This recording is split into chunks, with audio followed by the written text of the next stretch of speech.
No queremos eso. Bueno, vamos a abrir nuestras Biblias en esta tarde, por favor, hermanos, en el capítulo 28 del libro de Jeremías, capítulo 28, Jeremías 28, por favor. Los espero, Jeremías 28. Voy a leer un solo verso de ahí de Jeremías y vamos a ir al capítulo 1, porque vamos a empezar a ver algunas cosas ahí en el capítulo 1 de Jeremías, pero les quisiera leer en el versículo 28, en donde fundé mis lecciones. Yo me he dado cuenta, hermanos, que la verdad es que cuando perdemos el temor de Dios, perdemos toda nuestra comunión con Él, y la seriedad de lo que es Dios viene a ser secundaria en nuestra vida. Escúcheme lo que le acabo de decir. Cuando perdemos el temor de Dios, nuestra comunión y nuestra seriedad, nuestra obediencia a Dios viene a ser secundaria. O sea, ya no tiene el lugar que le corresponde, ya viene a ser algo que si podemos hacerlo, lo hacemos, y si no, no. Yo quiero recordarles en esta tarde que Cristo murió por la iglesia para comprarla, no el edificio, porque el edificio no es la iglesia somos usted y yo. Y la Biblia es clara, hermanos, cuando nos dice que nosotros debemos de mantener siempre firmes nuestra profesión que un día dijimos que éramos cristianos. Hoy el cristianismo realmente está por los suelos porque no se cumple. Tomamos a Dios a la ligera, y como no hay temor de Dios en nuestros corazones, pues dejamos a Dios para cuando haya tiempo. Si usted pone mucha atención a lo que voy a enseñar en estos próximos miércoles, de verdad que espero que le sacuda un poco su corazón. Espero que el Señor, a través del miedo, si es necesario, infunda temor hacia nosotros. Y digo hacia nosotros, hermanos, porque todos en algún momento de nuestra vida nos tornamos mecánicos, cotidianos, como una llanta que da vuelta nada más. Realmente no hay estudio de la palabra de Dios en el hogar, no hay comunión con Dios en el hogar. Aunque en la iglesia venimos y decimos amén o estamos de acuerdo, pero pareciera como que al salir fuera de estas puertas volvemos al mismo sistema de vida, a la misma forma de vivir. Llegamos a casa, prendemos el televisor, vemos las cosas que estamos acostumbrados y el mensaje se nos olvida. El domingo por la mañana yo les dije, hermano, que el trabajo que hace Satanás en nuestras vidas en contra de nosotros es robarnos lo que se planta en nuestro corazón.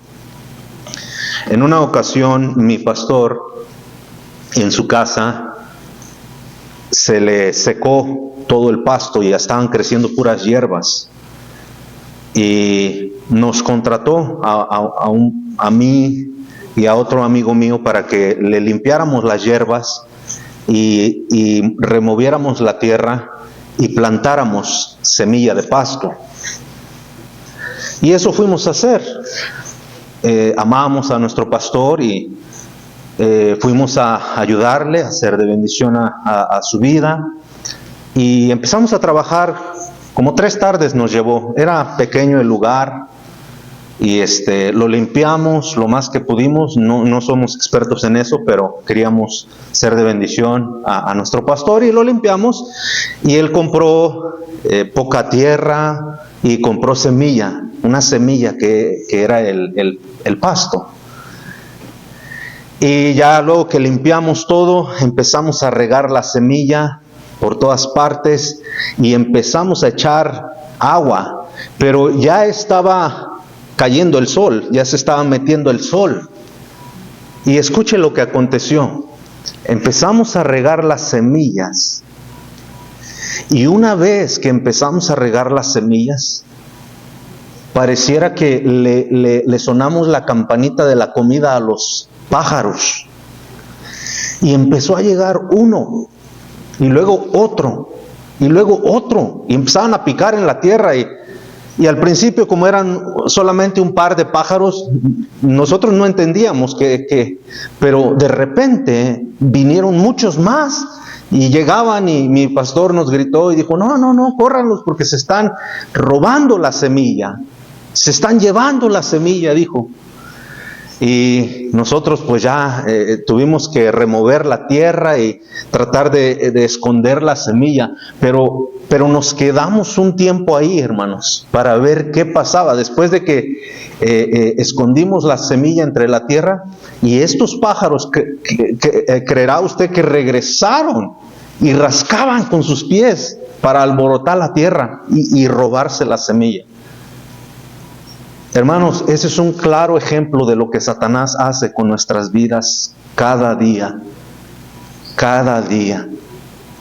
Nosotros podemos oír un mensaje, pero nuestra vida sigue de la misma manera. En el momento oímos en la radio, en el teléfono, los audífonos, y nos encanta porque sabemos que es la verdad, y en nuestro corazón, en el profundo de nuestro corazón decimos amén y estamos de acuerdo con quien quiera que estemos escuchando, pero la verdad es que la semilla sigue siendo robada por Satanás. Y por eso vemos cristianos, hermano, como decía yo hace un par de semanas, que la iglesia no es importante, los servicios no son importantes. Y no vemos el poder de Dios en nuestras vidas. Es más, cuando escuchan al pastor decir estas cosas se molestan. Porque inmediatamente, hermano, en el corazón, en la mente decimos, bueno, pues el pastor no conoce mi vida. Es verdad, yo no, pero yo no les pido que vengan a escucharme a mí. Yo les pido que vengan a escuchar lo que Dios tiene para nosotros. Para que nos vaya bien. Dios es un Dios de bendición, pero Dios también es un Dios que como padre se molesta cuando un hijo vive en rebeldía. Y la gente a veces sale, hermano. A mí, usted quizás pensará que no, pero todas las críticas le llegan a uno. Tarde o temprano le llegan a uno, ¿verdad? Pero, hermanos, yo estoy aquí y el tiempo que el Señor me permite estar aquí, le guste o no le guste, sigue siendo la palabra de Dios. Y siempre se va a predicar la palabra de Dios, nos guste o no nos guste. Es mejor que la gente se vaya de la iglesia enojada diciendo, no, pues ahí predican bien duro, te tiran, hermano, a estarlos engañando con mentiras. No es correcto.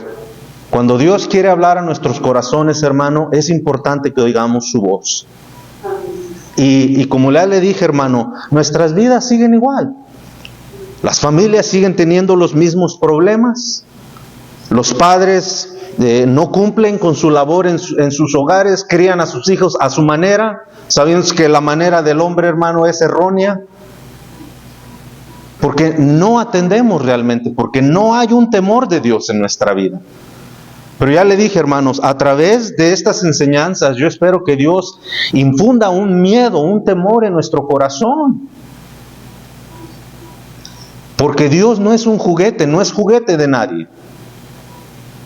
Dios no, hermano, no aprueba la mediocridad, o sea, las cosas a medias, un cristiano a medias, un cristiano que deja todo para otro tiempo, no. Hermano, cuando Dios nos habla, yo estoy hablando en el sentido, en nuestro interior, cuando Dios nos habla y Él nos dice que seamos de esta manera, que quitemos esto de nuestra vida, que atendamos, que seamos fieles, que demos, que apoyemos. Hermano, hay que oír la voz de Dios, pero hay que hacerle caso a Dios. De lo contrario, una vez más, hermano, tomamos a Dios a la ligera, dejamos a Dios para cuando haya tiempo. pero no debe de ser así. Vamos a ver lo que dice, hermanos, el profeta Jeremías, porque vamos a estudiar un poco de su vida en estos días. Jeremías 28:8. Escuche bien, dice: los profetas que fueron antes de mí. Está hablando Jeremías. Los profetas que fueron antes de mí y antes de ti en tiempos pasados profetizaron guerra, aflicción, pestilencia contra muchas tierras y contra grandes reinos. Déjeme decirle que hay un dicho que dice que el que no aprende del pasado está condenado a vivir la misma historia. Nosotros como cristianos debemos de aprender de los errores que hemos cometido en el pasado. Hermanos, ser un cristiano fiel, obediente a Dios, no se hace de la noche a la mañana. Toma tiempo. Pero es importante que nosotros aprendamos de esos errores que nos impidieron, que no dejaron que la bendición de Dios viniera pronto a nuestras vidas, por nuestra terquedad, por nuestra ignorancia, por nuestra rebeldía, porque pues lo dejamos y se fue haciendo una costumbre solamente. Nosotros como cristianos, una vez más, debemos de aprender de nuestros propios errores del pasado, y no solamente de los nuestros, sino también de los errores de otros. Aquí el profeta Jeremías, queridos hermanos, estaba lamentando lo que vendría sobre su nación. Estaba lamentándose porque él vería con sus propios ojos su querida nación ser destruida. Vería a su nación llegar el castigo de Dios, la aflicción, la guerra y la pestilencia. Jeremías, déjeme darle el contexto para que conozca un poco más al profeta Jeremías. Vamos a ir al capítulo 1, hermanos, porque ahí se nos narra los inicios, si podemos decirlo así, de la vida del profeta Jeremías, y les voy a contar un poco de su vida, ¿verdad? Dice el capítulo 1, si son tan amables y van ahí conmigo. Jeremías capítulo 1, las palabras de Jeremías, hijo de Hilquías, de los sacerdotes que estuvieron en Anatot, en tierra de Benjamín. Entonces, este hombre llamado Jeremías procedía de una familia sacerdotal, una familia, hermanos, que había sido escogida para servir a Dios. Escúcheme bien, la familia de Jeremías, de acuerdo al versículo 1, Jeremías procedía de una familia sacerdotal, de la tierra de Benjamín. Eran sacerdotes, eran personas que su trabajo era servir a Dios, fueron escogidos para servir a Dios. Y la palabra de Dios nos dice en el Nuevo Testamento que nosotros también fuimos escogidos por Cristo para servirle a Él. Eso es lo que somos. En el libro de Apocalipsis dice que nosotros somos un reino de sacerdotes. El apóstol Pedro en sus cartas que escribió dice que nosotros somos real sacerdocio, nación santa. Somos real sacerdocio. Los sacerdotes, queridos hermanos, fueron llamados a servir a Dios. Ese fue su llamado, ese fue su llamamiento. A eso los puso Dios. Y nosotros en Cristo Jesús somos, hermano, real sacerdocio. Real porque servimos al Rey de Reyes, al Señor de Señores, aquel que es todopoderoso, aquel que nos da la vida, aquel que nos ha dado las fuerzas, hermano, para que nosotros podamos servirle. Entonces vemos que este hombre, Jeremías, procede de esa familia. Mira el versículo 2, dice: palabra de Jehová que le vino en días de Josías, hijo de Amón, rey de Judá, en el año 13º, o en el número 13 de su reinado. Entonces, ahorita voy a regresar al verso 2, ténganme paciencia. Dice verso 3, le vino también en días de Joacim. En días de Joacim, hijo de Josías, rey de Judá, hasta el fin del año 11 de Sedequías, hijo de Josías, rey de Judá, hasta la cautividad de Jerusalén en el mes 5. Verso 4. Vino pues la palabra de Jehová a mí diciendo, escuche, antes que te formase en el vientre te conocí. Está hablando de Jeremías. Jeremías fue escogido desde el vientre de su madre. ¿Por qué? Pues porque procedía en cierta parte de una familia sacerdotal, una familia que le había dado o le daría a Jeremías el ejemplo. Ponga atención a lo que estoy diciendo, hermanos, por favor, especialmente los que tenemos tiempo en la vida cristiana. Hermanos, ¿sabe que en una iglesia somos una familia? ¿Estamos de acuerdo con eso? Somos la familia de Cristo, la familia de Dios. Pero en esta familia, en esta iglesia, sin duda, porque es la familia de Dios, van a nacer nuevos hijos. ¿Cómo nacen nuevos hijos para Cristo? Cuando se arrepienten y le piden perdón a Dios y le piden que por la salvación de su alma, entonces vienen a ser parte de la familia de Dios. ¿Escuchó eso? Pero nosotros ya somos parte, ya somos hijos de Dios. Entonces nosotros, para esas nuevas criaturas, somos su familia. A diferencia de algo, nosotros como mayores debemos de dar el ejemplo. Por eso mucha gente, hermano, cuando viene por primera vez a la iglesia, se lleva la primera impresión. No, esa iglesia cantan a la fuerza. No, esa iglesia, mira, no tienen amor entre ellos. O sea, se llevan una impresión. O pueden salir diciendo, mira, esa iglesia ama a su Padre. Estoy hablando de Jesús, de Dios. Ama a su Dios. Cantan con todo su corazón. Aman al Señor. Le rinden tributo. Cantan, dan con alegría. Participan con alegría. Se esfuerzan con alegría. Porque los más grandes debemos de dar el ejemplo, hermano. Debemos de dar el ejemplo, hermano, que en aquel que hemos creído y hemos mantenido nuestra fe, hermano, es el mismo Dios del cual nosotros nos gozamos en servir.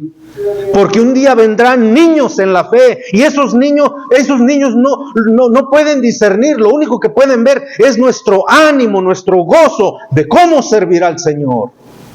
Pero cuando ven que nosotros tenemos la existencia de esta iglesia, los años que tenemos aquí desde que se fundó la iglesia,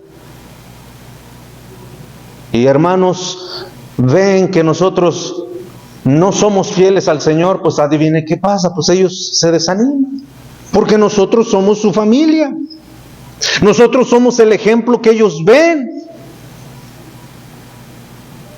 Amén. Y eso es lo que está diciendo la palabra de Dios concerniente a Jeremías. Esa es la verdad que pudiéramos rescatar del versículo 4.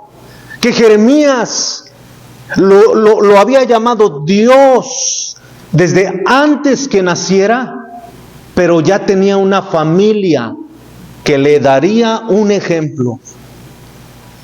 Le daría un ejemplo. Entonces Jeremías nacería dentro de una familia que ya conoce a Dios, que teme a Dios, que sirve a Dios, que se goza en Dios, que vive para Dios.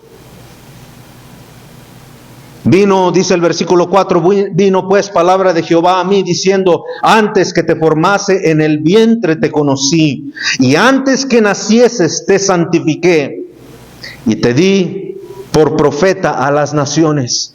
Dios lo había escogido con un propósito. Pero es interesante. Es interesante, hermanos, porque mire el verso 6, la respuesta de Jeremías. Y yo dije, Señor Jehová, he aquí que no sé hablar, porque soy niño. Era una excusa. Al igual que Moisés, Jeremías se excusaba en sus debilidades. Pero a mí me llamó la atención una frase que mencionó Martín Lutero, el que comenzó la Reforma.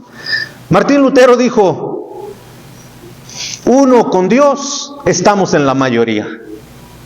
Eso fue lo que dijo Martín Lutero. Uno con Dios, somos la mayoría. No necesitamos a nadie más, hermano. No necesitamos a nadie más. Con Dios somos la mayoría. Con Dios somos la mayoría, hermanos. Y esa es la bendición, porque servimos a Dios, hermano. Servimos a Dios. Con Dios no hay pierde. Dice entonces el verso 7: y me dijo Jehová: no digas, soy un niño, porque a todo lo que yo te enviare, irás tú, y dirás todo lo que te mande. No temas delante de ellos. Déjeme abundar un poquito en el verso 7. Escuche, en el verso 6, Jeremías se empezó a excusar con Dios y decirle: yo soy pequeño, yo no puedo. Pero ya dijimos, hermano, que con Dios todo lo podemos, según el apóstol Pablo. Todo lo puedo en Cristo, porque Él me da la fortaleza. De Él viene mi fortaleza. Hermano, sabe que muchas veces la iglesia, los servicios, el servicio a Dios se torna aburrido, hermano, y yo estudio a las familias, hermano. Mire aquellos que son fieles a los servicios, cuando son fieles solamente a los servicios, hermano, pero no se involucran en algo que hacer en la iglesia, tarde o temprano, hermano, se les vuelve un aburrimiento, porque no hacen nada. Y la palabra de Dios nos dice, hermano, por ejemplo, ponga una marca aquí y vamos a Santiago. Escuche lo que dice Santiago capítulo 1, hermanos. Santiago capítulo 1, por favor. Este pasaje también lo conocemos de memoria, pero realmente no muchas veces lo vivimos. En Santiago capítulo 1 y el versículo 22 dice: pero sed hacedores de la palabra. Hacedores. Hay que hacer. Y fíjese lo que dice: y no tan solo oidores. No tan solo oidores. Hacedores de la palabra. Hermano, usted quédese en la iglesia, venga a todos los servicios, pero no haga nada para Dios. Hermano, pronto el aburrimiento, pronto, hermano, el fastidio va a llegar. Porque es como una persona que está amarrada. Fíjese, cuando uno viaja largas distancias sentado solamente, ¿qué le pasa? ¿Qué le pasa? Se entume el cuerpo, se paraliza el cuerpo, porque no hay... yo tengo un reloj, hermano, mi reloj me avisa, ¿verdad? Cuando sale, vibra y sale un monito ahí que dice: hey, ya es tiempo de caminar. Estás mucho tiempo sentado, porque el cuerpo necesita moverse, hermano. Hay 3 necesidades en el cuerpo, 3 necesidades. 3 necesidades: el alimento, el descanso y el movimiento. Escuche bien, el alimento. Usted necesita comida. ¿Comió esta tarde? No, pues no se ven, no respondieron. ¿Comieron o no comieron, hermanos? Sí. Pues si no comieron, ahorita están comiendo, pero de otra forma. Amén. Usted necesita comer para que su cuerpo pueda nutrirse. Pero en lo espiritual también, hermano, necesita comer. Jesús en Mateo 4:4 nos dice que no solamente de pan vivirá el hombre, hablando de la comida diaria que comemos. Dice: no solamente de pan, sino de toda palabra de Dios. De toda palabra de Dios. Entonces usted necesita comer. Qué bueno que viene a los servicios, qué bueno. Pero también dijimos que necesita moverse. Necesita hacer algo. ¿Por qué? Porque el cuerpo se paraliza, queda. Ya le dije, usted vaya unas buenas horas sentado y verá cómo su espalda le empieza a molestar. Verá cómo la pierna se le empieza a dormir. A tal grado de que cuando abren la puerta, como costal para abajo, porque tiene las piernas paralizadas, porque no se ha movido. Hermano, una iglesia, un cristiano que no se mueve, es un cristiano, hermano, que se va. Por eso la palabra de Dios nos dice, escúcheme, hermano, por favor, pero sed hacedores. Nosotros debemos de buscar la manera en cómo participar en las actividades, en ciertas actividades de la iglesia. Eso es ser hacedores. Necesitamos llevar el evangelio. Necesitamos decirle a la gente que Cristo es el que salva. No podemos solamente ser oidores. ¿Por qué? Porque una vez más, el trabajo de Satanás es como esos pájaros que llegaron inmediatamente que la semilla fue sembrada a comerse, a robarse la semilla. Y se torna una persona religiosa solamente. Viene por cumplir, pero no participa, no da. ¿Alguna vez usted se ha puesto a pensar, decir, pastor, ¿qué hace falta en la iglesia? Yo quisiera ayudar, quisiera participar. Pero eso ya, hermano, queda olvidado. Pero debemos ser hacedores. ¿Están, hermano? Debemos ser hacedores de la palabra de Dios. Dice el verso 23, porque si alguno es oidor de la palabra, pero no hacedor de ella, este es semejante al hombre que considera en un espejo su rostro natural. Porque él se considera a sí mismo, y escuche, y se va, sale de la iglesia, y luego se olvida. Ahí está, hermano. Yo no tengo por qué. Mi trabajo es simplemente enseñarle la palabra de Dios, hermano. Y ya le dije, yo creo eso con todo mi corazón, hermano. Uno con Dios, estoy en la mayoría. Estamos en la mayoría. La iglesia, hermano, va a seguir adelante con aquellos verdaderos cristianos que tengan un deseo de servir en la obra, que tengan un deseo de servir a su Dios, hermano, que tengan un deseo de ver la familia de Dios florecer, hermano. Y no solamente ser oidores. ¿Por qué? Porque hay un peligro, queridos hermanos. ¿Por qué le estoy comentando esto? Ahorita vamos a ver por qué. Volvamos a Jeremías, por favor. Yo le dije que dejara una marca y que iba a abundar un poquito en el versículo 7. Entonces, Jeremías ya lo había escogido Dios desde el vientre. ¿Usted alguna vez ha leído el primer capítulo del libro de Efesios? Dice que fuimos escogidos desde antes de la fundación del mundo. Escogidos no en el sentido de la doctrina calvinista que enseña que Dios escoge unos para salvación y a otros para perdición. Esa es una mentira, hermanos. No es doctrina bíblica. No lo es. Dios jamás creó al ser humano para mandarlo a un infierno. El ser humano va al infierno porque rechaza la oferta que Dios le hace de ser su Señor y ser su Salvador. Esa es la razón. Pero no es porque Dios escoge unos para ir al cielo y otros para ir al infierno. Eso no es verdad, hermano.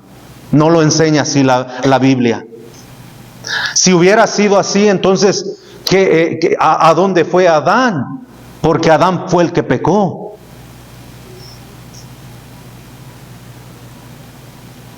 Los calvinistas dicen que no existe tal cosa como libertad de escoger, el libre albedrío. Pero eso no es lo que dice la palabra de Dios. La palabra de Dios dice, escoged hoy entre la vida y la muerte. Escoge tú. Si no hubiera libertad de escoger, hermano, Dios sería un Dios injusto. Pero sabemos que no hay injusticia en Dios. Yo estoy diciendo que cuando Dios nos escogió, más bien la palabra de Dios nos dice que cuando Dios nos escogió desde antes del principio del mundo, se refiere a que Dios en su conocimiento anticipado, en su omnisciencia, que Él todo lo sabe, Él ya sabe quién le va a recibir. Nosotros no sabemos, por eso vamos a las calles, pero Dios sí sabe. Y en ese sentido es en el cual la Biblia se refiere a la elección de Dios. De que Dios sabe, desde la creación del mundo, ya sabe quién le va a recibir 10 años después de ahora. Para Dios no es sorpresa. No hay un solo cristiano que haya dicho a Dios, yo te recibo como mi Salvador, y que Dios diga, ah, caray, me sorprendí, yo pensé que jamás. Eso no pasa con Dios, queridos hermanos. No servimos a un Dios así. Nuestro Dios es perfecto. Es verdad que su soberanía es perfecta, pero su omnisciencia también es perfecta. Él ya sabe quién le va a recibir. Entonces nosotros fuimos escogidos desde antes de la fundación. ¿Y para qué fuimos escogidos? Para servir, hermanos. Para servir. Para ser fiel a Dios. Continuemos, por favor. Llegamos hasta el verso 7. Y me dijo, no digas yo soy un niño. No pongas excusas, hermano, en pocas palabras. Dios te está diciendo en esta tarde, yo te conozco. Yo te conozco. ¿Alguien ha leído alguna vez Gálatas 6:7? ¿Alguien ha leído Gálatas 6:7? Dios no puede ser burlado. No le salga con sus excusas al Señor de que no se puede aprender nada. No hace el esfuerzo. Para otras cosas sí es bien esforzado, pero para lo de Dios no. Y eso es lo que ve Dios. Y por eso, hermanos, fíjese, por eso vivimos vidas como vivimos a veces, lejos de la verdadera bendición de Dios.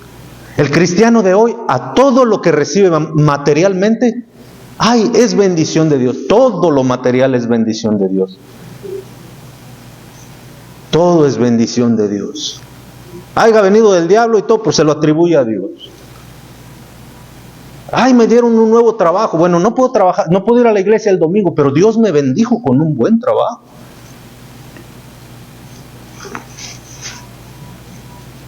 Si Dios nos dice que estemos en su casa, que apartemos un día para Él, que lo honremos, ¿cómo Dios nos va a dar ese día para que nosotros hagamos otra cosa? ¿Se estaría contradiciendo el Señor? ¿No cree usted?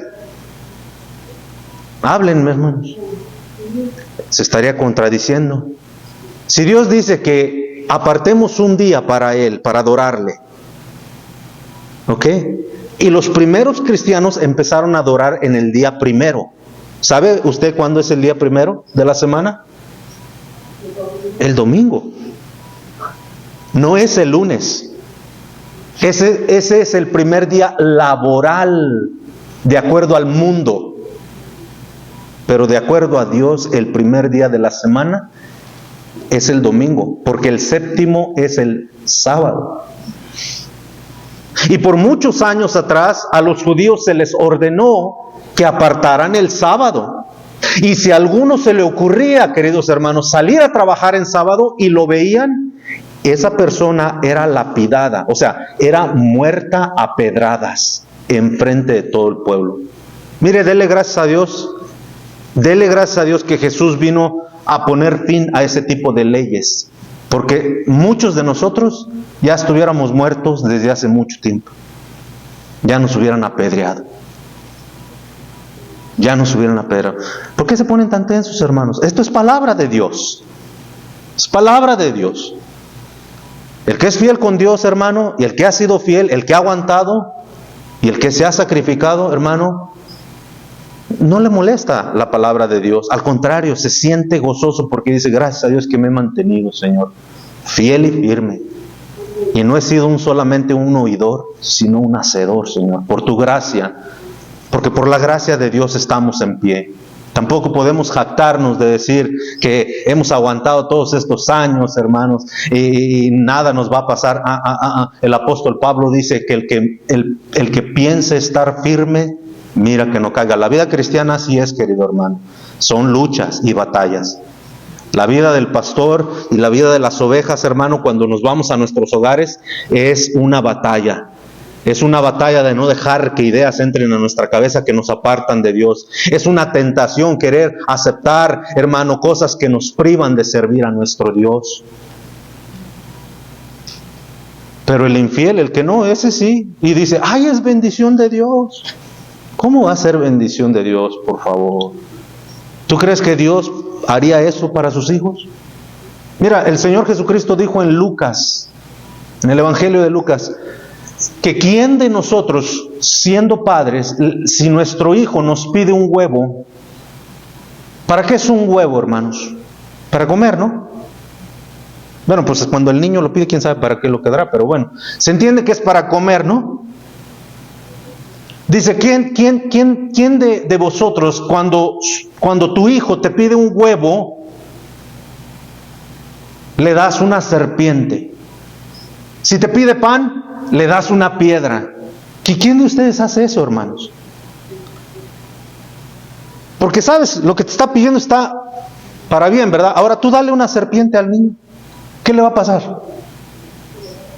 Pues el niño se va a hacer unas botas, porque los niños de hoy en día son bien tremendos. ¿Qué le va a hacer la serpiente, hermanos? Presten atención, porque ese es el tipo de cristianismo que estamos viviendo, hermano. Le pedimos a Dios serpientes. Le pedimos, nuestras oraciones son como si fueran pedir un huevo, pedir pan. Pero Dios sabe que son serpientes, hermano. Dios jamás nos daría una serpiente. Eso es ni pensarlo. ¿Verdad que no?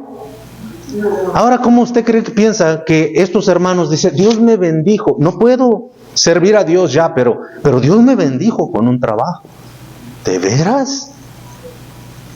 Pues oye, ¿a qué Dios sirves, no? Que ese Dios que no quiere que te acerques a Él. Porque la Biblia dice que yo tengo que acercarme a Dios para que Él se acerque a mí. Santiago capítulo 4 nos dice, acercaos a Dios y Él se acercará a nosotros. Pero nosotros tenemos que acercarnos a Él, porque quien necesita de Dios somos nosotros y no Dios de nosotros. Pero el cristianismo, una vez más, queridos hermanos, el cristianismo que se vive hoy en día, si no, véalo este próximo domingo. Véalo. Y en los próximos días, hermano. La gente oye mensajes como estos, pero una vez más, como esos pájaros, no se cuidan. No hay nada que proteja la semilla que fue sembrada. No hay nada. El diablo llega y hasta uno ya se la tiende en la mano. No, hermano, no debemos de permitir eso. ¿Usted se considera cristiano? ¿Se considera, sí o no? ¿Se considera un escogido de Dios? Pues la Biblia dice que si usted ha aceptado a Cristo como su Salvador, usted es un escogido de Dios. Pero debemos de hacer, hermano, nuestro trabajo, no solamente ser oidores. Por eso no pasa nada en nuestra iglesia muchas veces, hermano. Por eso el día sábado es un grupo bien pequeñito que llegamos aquí, hermanos. Ahora, no tiene que venir el día sábado. Estoy usando eso como un simple ejemplo. Pero allá donde andamos, hermanos, allá podemos llevarnos un tratado y, hey, hermano, o hey, fulano, te invito a la iglesia. El domingo pasado, el hermano Gonzalo, ¿verdad? Fíjese, hermano, el hermano, a través de él hemos conocido otras personas y otros hermanos, hermano, que también hacen su trabajo. Y gloria a Dios por eso. Gloria a Dios. Sigamos, hermanos, vámonos sobre el final. Mire lo que dice. Mire, déjeme seguir con la introducción, porque si no, no va a entender qué es lo que yo estoy y lo que voy a enseñar con el favor de Dios las próximas semanas. Mire, vamos a ir por favor al capítulo 1 del libro de los Hechos. Vamos a seguir con el libro de Jeremías, pero quiero dejar bien fundada la introducción del por qué estoy enseñando, y una vez más enseñaré con el favor de Dios este tipo de mensajes. Porque Jeremías, hermano, ya faltan 10 minutos, porque Jeremías le predicó, le profetizó a un pueblo, escúcheme bien, a un pueblo que se había olvidado de su Dios. Un pueblo que había confiado en sus propias fuerzas. El pueblo de Israel. Para ese entonces para ese entonces la nación de Israel se había dividido en dos partes. Israel al norte y Judá al sur. Judá era una sola tribu, dos tribus. Eran dos tribus, muy poquita gente. E Israel eran 10 tribus, era la mayoría de gente. Pero Israel vivía, hermano, en puro pecado, alejados de Dios. Era una nación tan poderosa y tan rica que se habían olvidado de Dios. Ellos mismos decían, ¿quién podrá entrar por las murallas de Jerusalén? Somos nación número 1. Y les puedo profetizar algo. ¿Sabe que nosotros vivimos en la nación que hasta el día de hoy es la nación mundial? Los Estados Unidos, queridos hermanos, es una nación rica en gran manera. En gran manera. Dios bendijo a los Estados Unidos porque los hombres que fundaron esta nación, los primeros presidentes, comenzando con el señor George Washington, que fue el primer presidente en esta nación, eran hombres que cuando decidieron independizarse, ellos usaron la palabra de Dios, los principios de la palabra de Dios para fundar su documento, su constitución, su independencia, su nación, confiando en la palabra de Dios. Por eso esta nación, cuando recitan los honores a la bandera, ellos dicen, una nación bajo Dios, bajo Dios. Pero en el tiempo que los Estados Unidos florecieron y empezó a enriquecerse, esta nación, escúchame bien hermanos, esta nación llegó a ser la nación más joven en toda la historia del mundo en llegar a ser número 1, primera nación mundial. Solo les tomó 200 años, cerca de 200 años. Cuando tú estás hablando de que naciones, China, Egipto, naciones que están muchísimo antes, que aparecen muchísimo antes de la llegada de nuestro Señor Jesucristo, les tomó miles de años, literalmente miles de años, para llegar a ser una nación tan próspera y tan poderosa. A Estados Unidos solamente le tomó un par de cienes de años. Y Dios bendijo esta nación. Pero como todas las naciones, comenzando por Israel, cuando apartaron sus ojos de Dios y dejaron de servirle y pusieron sus ojos en lo que ellos podían hacer, ahí es donde vino su desgracia. Porque la Escritura dice en el libro de Proverbios que antes de la caída viene la altivez. Antes de la caída. ¿Sabes que a mí se me hace tan triste, hermanos? Y de verdad que uno quisiera decirle sus cosas a veces a los hermanos. Hay hermanos que solo se acercan a Dios cuando están pasando por problemas bien difíciles. Entonces sí son bien fieles a la iglesia. Entonces vienen y pastor, ore porque por usted. Pero cuando todo está bien, hermano, se olvidan de Dios. Y eso causa coraje. Pero uno tiene que ser paciente. Porque a fin de cuentas, ¿sabes qué, hermano? La Biblia nos dice en Romanos que no nos venguemos por nosotros mismos. Que dejemos la justicia en las manos de Dios. Amén. Y hermanos, si la iglesia sufre por causa de la negligencia, la rebeldía, la desobediencia, la apatía, la falta de interés, el aburrimiento, ya lo escuché, ya me lo sé. Un día Dios va a juzgar todo eso. La Biblia dice en la primera carta que escribió el apóstol Pedro, dice que el juicio de Dios comenzaría por su propia casa. Que se agarren esos hermanos,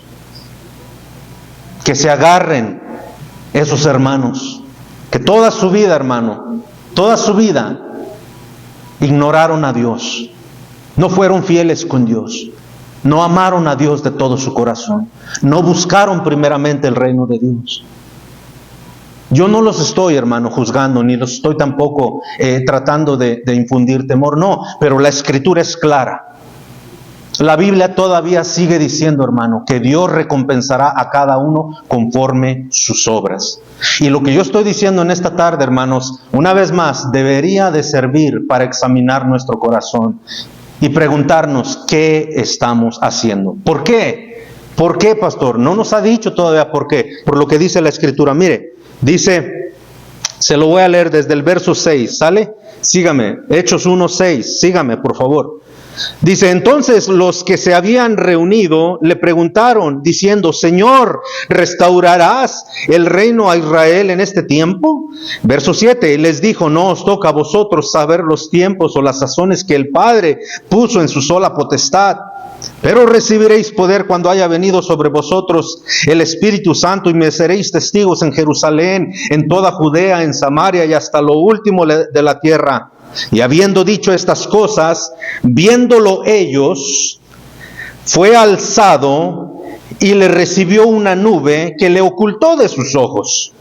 Y estando ellos con los ojos puestos en el cielo, entre tanto que él se iba, he aquí se pusieron junto a ellos dos varones con vestiduras blancas, los cuales también les dijeron, varones galileos, escuche, ¿por qué estáis mirando al cielo? Este mismo Jesús que ha sido tomado de vosotros al cielo, así vendrá como le habéis visto. La historia es muy sencilla. Mire, Jesús había muerto, pasaron los 3 días, resucitó, descendió al infierno, subió al cielo, bajó y se presentó una vez más vivo de entre los muertos. Sus apóstoles estaban en el templo con las puertas cerradas y dice que Jesús atravesó las puertas y empezó a hablar con ellos. La Biblia dice que a más de 500 personas se le apareció Jesús. A más de 500. Y habían dos desprevenidos que iban caminando. Iban en el camino y de repente alguien se les aparece y se acerca a ellos. Y ellos van platicando de las cosas que habían acontecido con Jesús y de repente la persona que se apareció en medio de ellos les preguntó, bueno, ¿y qué pláticas son esas? ¿Qué están hablando? Y los hombres le dijeron, estos dos hombres le dijeron, ¿que a poco tú eres extranjero? ¿No sabes lo que ha acontecido en Israel con Jesús de Nazaret? Varón poderoso en milagros y en sanidades, cómo fue crucificado y él dijo que al tercer día resucitaría y no lo conocían, no sabían que era él. Pero en eso Jesús, hermano, se les manifestó en sus corazones, hubo algo que los estremeció y se dieron cuenta y dijeron, este es el Señor, este es el Señor. Y después les dice el Señor, van a recibir poder del Espíritu Santo. Va a venir el Espíritu Santo sobre ustedes y me van a ser testigos, van a servirme. ¿Qué les dijo? Van a servirme. ¿Y qué creen que hicieron ellos? Se quedaron mirando. Como los chinos dicen, ¿verdad? Se quedaron mirando nada más. Como muchos cristianos hoy en día, solo son espectadores. Mirando. Hermano, déjame decirte por último, cómo duele perder una familia cuando es una familia activa, cuando es una familia que da. Pero No sé cómo vayas a tomar lo próximo, hermanos, pero es una realidad. La gente que no hace nada en la iglesia, la que nunca se involucra, hermano, la que nunca verdaderamente sirve al Señor, pues se van y ¿qué efecto hacen? Nada. Pues como nunca hicieron nada, pues se van ¿y qué pasa? Pues nada. Nada. Nada. No se enojen conmigo, hermanos. El Señor nos mandó a servir. Y el que no hace nada, pues se ofende. Pero nosotros debemos de ser hacedores. Escúcheme bien, hermano. La razón por la cual les estoy hablando como les estoy hablando es porque nuestro cristianismo cada vez se ha vuelto más espectador que hacedor. Que hacedor. Y la Biblia sigue diciendo, hermano, que nosotros debemos de ser hacedores, porque estos varones que se aparecieron al lado de estos otros dos galileos, que estaban viendo cómo se iba Jesús, les dijeron: ¿por qué estáis mirando al cielo? Ese Jesús que se fue, regresará. Y hermanos, el profeta Jeremías se identifica mucho a nuestros días. ¿Sabe por qué? Porque estamos de la misma manera. Van a venir días difíciles, queridos hermanos, en el futuro. Y si nosotros no estamos firmes en nuestra fe, se va a cumplir lo que vamos a ver la próxima semana en Mateo 24, cuando Cristo venga.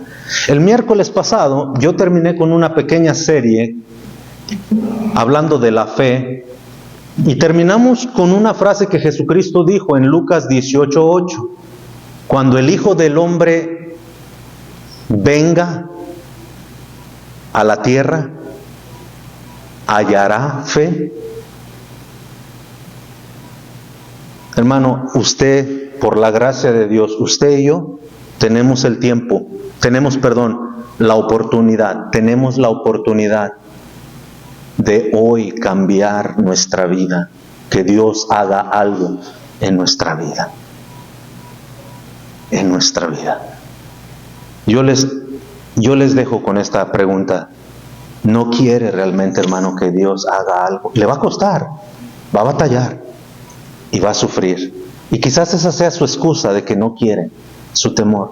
Pero hermanos, fuimos llamados a servir. Nuestro Rey volverá. Y el día que Él vuelva, para muchos ya va a ser demasiado tarde. Ya no vas a poder hacer nada. El tiempo es ahora. Oremos. Señor, gracias por la bendición tan grande que nos has dado. Gracias por esta tarde, Padre mío, al darnos la oportunidad de retar